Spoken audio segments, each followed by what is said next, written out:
tuoi occhi sono come il mare, sai, le unghie laccate di rosso. Con una sigaretta in bocca mi fa, caro come va? Fuori è maltempo, ma lei è una brezza d'estate.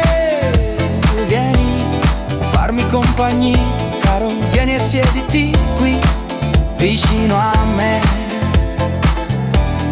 Cara Belen, cara Belen,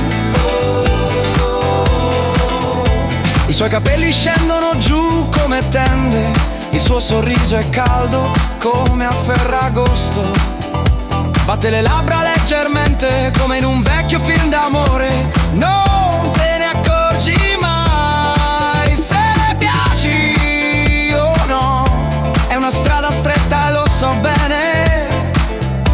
la percorro da sempre, da quando andavo alle medie. Cara Belen,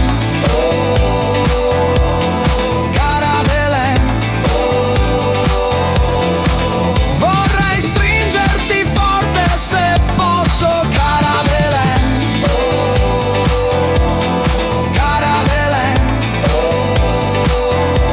vorrei che la mano sinistra e la destra si scontrassero dietro la tua schiena. Lo faccio, ho bisogno di te, Belen. Oh Belen, ho bisogno di te. Sei così tosta stasera.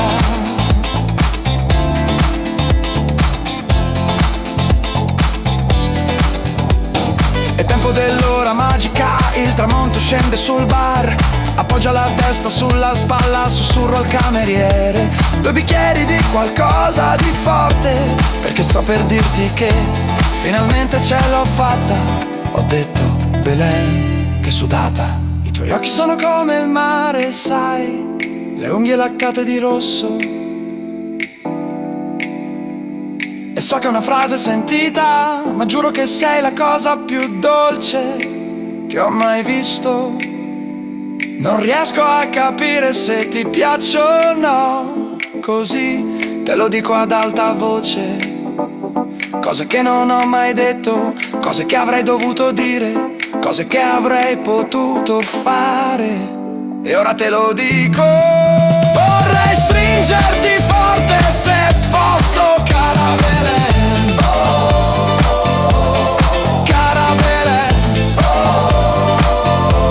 vorrei che la mano sinistra e la destra si scontrassero dietro la tua schiena. Lo faccio, ho bisogno di te, Belen. Oh Belen, ho bisogno di te. Sei così tosta stasera.